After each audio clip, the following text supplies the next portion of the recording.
Cancer has not brought us any closer than we already were. I don't think there was any distance between us to be filled. You should not be expecting the world from your friends, and what they do for you is good enough. I've started prioritizing my own happiness far more. In fact, I think I've made more friends during my cancer than I ever had. Offers तो आते रहते हैं, but मुझे big boss का भी काफी साल पहले ऑफर आया था. अभी फिर से recently भी somebody had asked me, but I am not interested at all.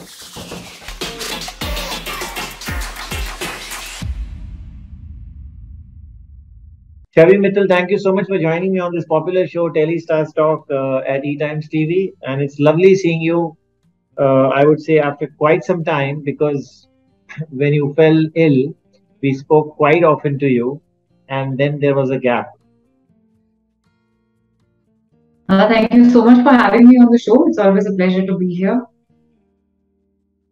आप हमेशा मुझसे बात करते हो मेरा हाल पूछने के लिए, फिर जब मैंने आपको बोलना शुरू किया कि मैं ठीक हूँ, तो फिर आपने बात करनी कम कर दी. I accept the blame. I accept the blame. You're not blaming me actually. So here I am again, and wishing you all the best in life first and foremost. But tell me, how has life been now post all the treatment? So the treatment is over, but the after effects of the surgery are still there, and I think to recover fully is going to take about a year from the surgery. I'm hoping that it'll all be fine after that. But abhi kya hai, thoda sa I have to deal with whatever side effects that I'm facing. Some of them I'm told are permanent. So more than dealing with them, I just have to make my peace with the fact that this is how the body is going to be now. Other than that, from in normal day-to-day activities, I feel pretty okay. There are certain things which I just ignore, and there are certain things that I accept, and there are certain things which are absolutely fine. But I'm not complaining because, all in all, it's. So I want to say that other than the fact that this is a very dreadful illness, and it's fatal for a lot of people, I want to say that it is also a life-changing experience for the people who survive, and it's been a life-changing experience for me as a cancer survivor. I feel that it has brought me face to face with a lot of truths in life. It has made me see life in a new light. It has changed my perspective towards a lot of things. I've started prioritizing some other things in life than what I was prioritizing pre-cancer. So I consider this to be a rebirth and a better birth than the one that I was living before. I think that the things that I prioritize now are far more important than the things that I was prioritizing before cancer. So there are a lot of things which have changed, and I'm accepting who I'm becoming now after the cancer. Your first answer has given rise to a couple of questions itself. So you say there are some side effects which are temporary and some side effects which are going to remain throughout your life. So can you tell us, like, what are those? So the side effects which are temporary, I'm assuming, are the ones that my stitch on the back and the stitch on the armpit is still tight. So there is movement restriction still. I mean, it's 99% it's there, but that 1% which remains has been like that for the last few months, and there hasn't been any improvement, so to speak. Maybe the improvement is so minor that I can't tell. I can't understand the difference. But just like any other surgery, that the stitches always heal. And from what I hear from my surgeons, they say that give it a year before you start complaining. So I'm not complaining yet. I still have 6 months to go before a year is completed. Hopefully, it will all be fine. But the side effect that is probably going to be permanent is how I feel after the reconstruction. There are certain sensations which I feel. I think they're going to stay with me for the rest of my life. That's what I'm told. Okay, life goes on. Okay. So the movement which is restricted, you are saying, I mean, you would be would be taking a lot of care, I guess, in lifting heavy So loads, more than care, cooking no, and more than care, cleaning. I do a lot of rehab for it. More than care, I do a lot of rehab for it. So I do a lot of stretching because that is eventually what is going to open, everything up, and the movement is going to come back. I don't undermine the importance of rehabilitation, physiotherapy. You said that it has given you deep insight into what should be the priorities in life and what should be not. And you were probably on a different tangent earlier. So, what was that tangent and what is this tangent now? So I don't know if it's given me deep insight, but it has changed my thought process. So I was always somebody who was running against time to complete my deadlines and to multitask. ये भी करना है, ये भी करना है, चार चीजें साथ में करनी है. And I used to always be on a high that I am so efficient at my work and I'm so good at my work and I'm good at so many different things in life that I always failed to prioritize the settling down and the taking one step at a time and the pace that you maintain in life. Because now I feel that it's very important to give yourself time to settle down into any kind of activity that you're doing. I've stopped multitasking altogether. I do one thing at a time, but I give it my 100%. I still enjoy my work, but I don't rush through it because I realize that at 6 o'clock or 6:30 or whatever my time stipulated time of work that day on that particular day is, I realize that this time I should stop and then continue tomorrow. I don't have to finish everything today, which is what my outlook was before. So I let it go. This is not priority. I'll do it tomorrow. I've started putting off things work wise. I'm saying, and I've started taking far more. I've started prioritizing my own happiness far more. So I would rather leave the work which is day after's deadline. Earlier, I would finish it today, even if it's day after. But now, if it's day after's deadline, I would rather finish it tomorrow and just go home on time and spend the time with kids, or spend that time with my kids, or go out with my friends, or anything that I would want to do. I've started doing that, and that makes a lot of difference to my state of mind. I feel. I also feel that it's very important to have a very honest conversation with yourself and also with your friends and the people who are around you, because we find ourselves always to a certain degree hiding our emotions from others and from ourselves, because we've all been taught while growing up how to be proper and what is the correct way of talking, and we've been told that crying in public is not okay and getting angry is not okay. But I think these are all emotions and they all need to come out. If you suppress your anger, if you suppress your tears, it is not healthy for you from within. So I don't let it I don't suppress these emotions anymore. If I get angry, I get angry, and if I want to cry, I cry. So, when do you get angry now? I get angry. Okay, so just now I was on a call and my daughter was calling me incessantly. And I was cutting her call. She called me, I think I have a screenshot of her. I'm going to show it to her later when I go back home. I think she called me some 25 times. That made me angry. So I called her back and I was stern with her and I told her that you cannot do that. This is not acceptable behavior. Unless you have fallen down and fractured your hand, don't call me repeatedly. So it's a little thing, but I did not make an effort to be extra polite about it. I think kids also need to understand, and we need to show our emotions to our kids also for them to understand what is correct behavior and what is not. Hmm, correct. So, did this illness also make you realize who are your friends and who are not? Perhaps Oh you yeah, had a long list of absolutely. friends. Oh, ये मेरे लिए ये कर लेगा, ये मेरे को रात को 2 बजे भी मेरा फोन उठाएगा. And now you have realized, no, they are not on my list. So no, absolutely, absolutely. I've realized who your true friends are and who aren't. But I've also realized that you should not be expecting the world from your friends, and what they do for you is good enough. You should And I'm very, very thankful to all the friends that have been around me. In fact, I think I've made more friends during my cancer than I ever had. And I know that these are the people who've been there with me, not maybe in person, but just being there with me in spirit has made a lot of difference. Because getting a message from somebody at random makes a lot of difference. You just know that this person is thinking about you and thinking about your wellness, and that's good enough. That person doesn't need to physically come and buy me a cake or food or bring me anything to for me to feel important in that person's life. So that is, I've understood that these small gestures are what make a huge difference. I had a lot of friends who sent me food at the hospital. I really appreciated.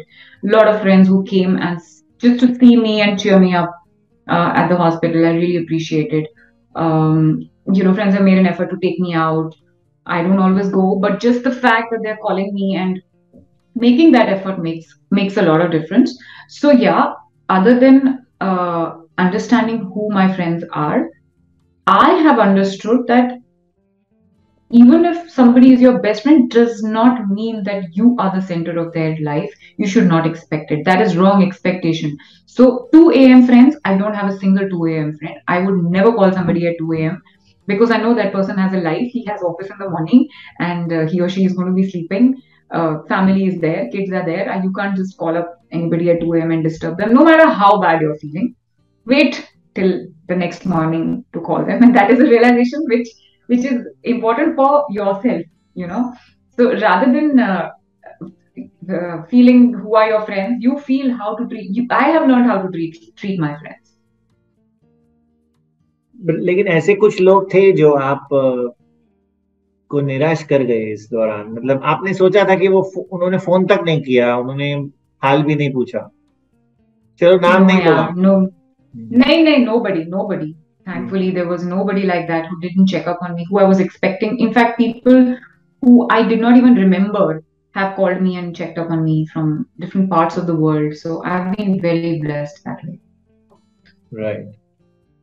And I mean, this is the question.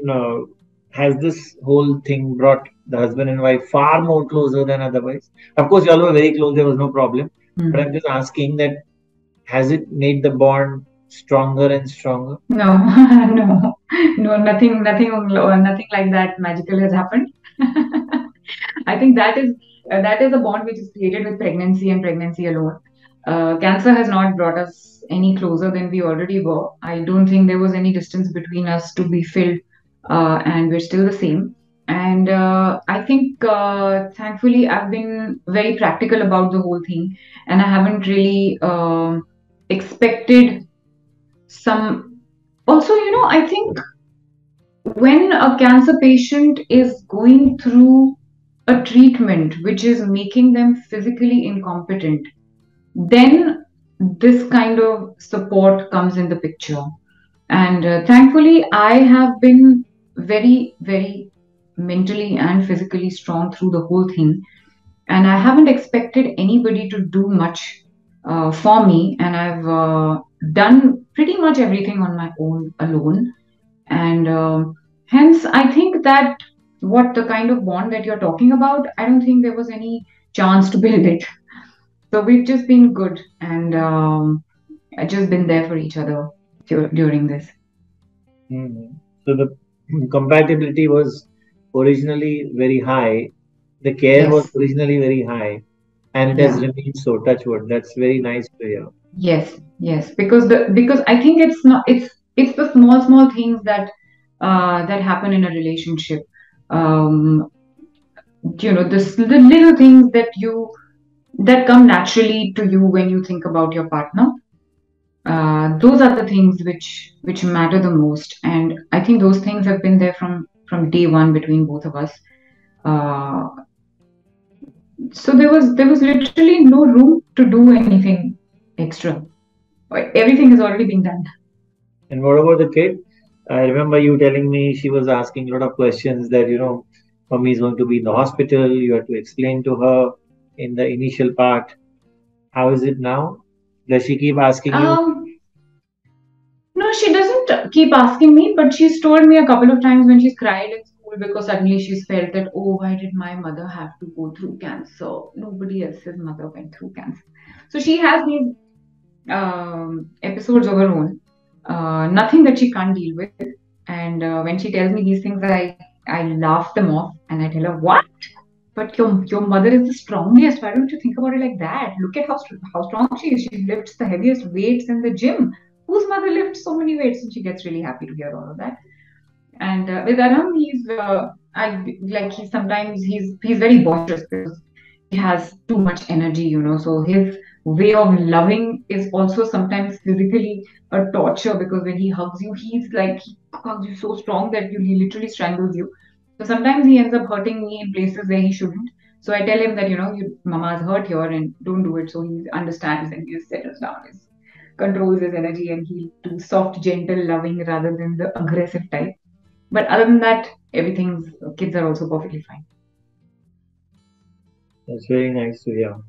So when you go to school nowadays, do you go to the open house, etc., and people come around and ask you kya hua and all that, or is it like So just normal? I think How is I it? think In, people get a little interacting with awkward. parents and People others, yeah.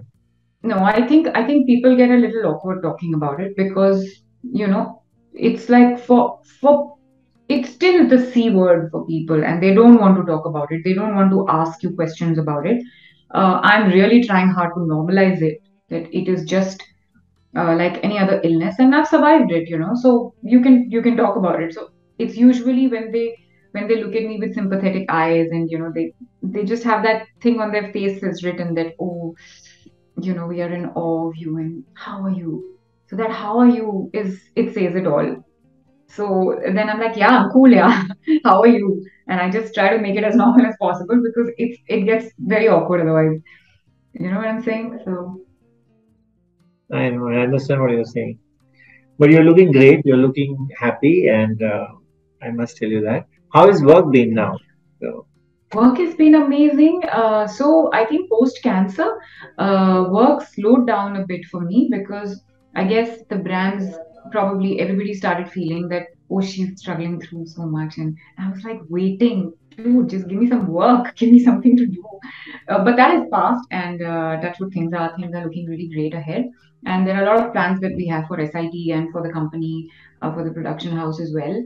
And I'm like totally charged up to uh, get all those plans into action. And I think I'll be able to share some news related to work rather than the disease soon. Soon enough, I want to move into that direction. so are there any do's and don'ts in the number of hours that you need to be active? The No, do's no, and there are no do's and don'ts. But I think as a change in me in my lifestyle, I've generally automatically become an early to bed and early to rise kind of a person. So 9 o'clock, my brain just goes to sleep. I can't do anything after that. So 9:30 max, I go to bed, and I'm up at around 5. My eyes open and I'm fresh. Although I try to snooze in as much as I can, but 6 o'clock I get out of bed, and that is a routine that I love to follow because the late night, 10:30, 11 is also very late for me. And I feel, what am I doing with my time? Why am I not sleeping? I've stopped watching TV. I mean, my husband has started watching. This is the first time in our lives that he's watching content alone. Otherwise, we've always watched any show, any movie, everything together. But now what happens is he puts something on and I watch it for 10 minutes and then I tell him, okay, I'm sleeping. So he has to stop. So one show, one episode takes us like a week to watch. So I've given him the permission to watch at his own time because I have literally no interest in watching anything. I like to watch mindless television for like 10 minutes before I sleep. That's about it. For me, my sleep is far more important. do Rest you is go far more out and important. see movies? Do you go out and shop now? I go and shop for sure. I don't go for movies. I don't remember when was the last time I went to the hall to see a movie. So Mohit, sometimes he wants to watch a movie. I tell him, you please go and watch it alone because I don't have the patience to sit through it. Unless it's something I really want to watch. I don't think. I think I went and saw. No, I don't. No, I didn't. I haven't. I don't remember when was the last time I saw a movie. Shopping, yes, because my office is very close to the mall. It's a hop and a skip away. So when I get very bored of working and I need a break, I just cross the road and I go to the mall. I have a coffee and I window shop. And then after window shopping, I end up also actual shopping sometimes. That's something I need to stop because, it's not healthy. But yeah, I like shopping. I enjoy online shopping also. Any do's and don'ts in the diet? Like any things have been struck off forever. Like this, these things you cannot have. Yeah, so sugar, ideally processed sugar is something I shouldn't have. I have it every now and then, but in any case, I wasn't a very heavy consumer of sugar. So it's great that now it's medically not allowed. I love that. So yeah, that's one thing. Other than that, I can have pretty much everything. Like how any other normal person, I avoid junk food. I don't eat deep fried things. I try to eat minimal amount of processed food. Anything that comes out of a packet is something which I've anyway never enjoyed much. I haven't been a fan of chocolates or cold drinks or chips or anything that comes out of a packet. So I love home cooked food. In fact, even when I go to a restaurant to eat, I always come back home hungry because no matter how tasty the food is, I cannot eat too much of it. So I eat a little bit, and by the time that the drive is over and we come from the restaurant hungry, and then I want to eat home food. So it's literally futile for anybody to take me out to dinner or lunch. And in fact, when I go out to somebody's house for a party or something, I always have dinner in because I love home food. So now, are you looking for a full length show? Television? Absolutely not. I Right? don't think I can go back to TV. No, no. I want to Right? produce content. I want to produce content. I want to create it. You'll probably see me producing a TV show, not acting in it. Hmm. Okay. And web shows? Same. Happy to produce any kind of content. Willing to produce any kind of content. But I don't think I can. I don't think I have that. But acting तो एक ऐसी चीज है जो एक addiction बन जाती है to see yourself in front of the camera against your No, eyes. no, not at all. Sometimes I'm it's not tired of it. authentic. I'm tired of seeing myself in front of the camera. I want to do the other things now. Otherwise, life में आप और चीजें कहाँ करोगे? I think I've been acting for the last 20-25 years now. When am I going to do the other things? I can't die just an actor. It's it's a great thing, but it's one thing. I want to produce, I want to write, I want to create. Those are the other things that I want to do in life. Acting every now and then is fine. Like SID acting is fine because it's not every day. I act like once in 15 days. I do little ad films kar liya, either the short film kar liya. That is a different thing. But to do a full-fledged television show, I don't think I have the sensibilities for it anymore. And nor do I have the inclination to go on a TV set every day and shoot for 13 hours. I think I deserve better. So has the content put you off, like the kind of content that is being produced nowadays, in contrast to what was being produced 10 years ago, 15 years ago? And I wouldn't say that it has put me off. I would just say that it is not my sensibilities anymore. Like my sensibilities are different now. I would much rather do a show which is like a 30-day schedule or a 20-day schedule rather than doing a TV show which is running for years, 6 months to a year or 2 years or going on. Also, TV shows cater to a different audience. So the sensibilities that apply to a TV show are far different, and they are for a different audience. I would like to do something which makes me happy and which I relate to. I don't think I relate to most of the content which is being created on TV right now. तो Amazon OTT, absolutely, yes. कि आप produce ही करोगे, act नहीं करोगे web series? नहीं, I am saying कि छोटा काम मैं कर लूंगी, करना चाहूंगी. Like I would like to act if it's like a short-lived thing. हाँ, छोटा Like if it's a roll. schedule, like one schedule. छोटा role नहीं, but lesser time period. You give me 30-day schedule, I can do it. But you tell me that this is like a commitment, let's sign a 1-year contract, I'm not interested. You don't want to do a long web series again. Yeah, because it doesn't leave me time to do anything else. No, like I said, acting is one thing. When do I do the other things? If I sign a TV show which is as the main lead, I don't have time to do anything else. And you have no inclination for reality shows like a Big Boss or. Oh no, no, not at all. Not at all. I never had the inclination for reality shows. तो पहले भी नहीं था, अब तो बिल्कुल भी नहीं है. ऑफर्स तो आए होंगे. ऑफर्स तो आते रहते हैं, बट मुझे बिग बॉस का भी काफी साल पहले ऑफर आया था. अभी फिर से रिसेंटली भी somebody had asked me, but I am not interested. I'm not interested. I am a very simple person. I don't have the I don't do politics, and I don't do fake behavior, and I don't do I can't put on an act. I think reality shows nowadays are larger than life. You have to it is required of you to be larger than life. Every emotion is portrayed larger than life. I can't do that. I'm very simple. I can't do that. I'm not made for reality shows. I don't think I can even judge a reality show, to be honest. And to conclude, Chavi, what about the treatment? Is a part of it left, or is it all firmly over? So the pill that I'm supposed to have is supposed to go on for 10 years. Other than that, I'm supposed to do timely checkups. I'm due for my MRI in December next month. So every 6 months, I'm supposed to do my scans. First scan is due in December. Good to hear that you're just on that one pill and regular checkups now. It's simply fantastic, Yes. and thank you so much. And I wish you all the best for all your Thank you. assignments professionally and your personal life as well, and your health importantly. Thank you so much. Thank you so much. Thank you so much.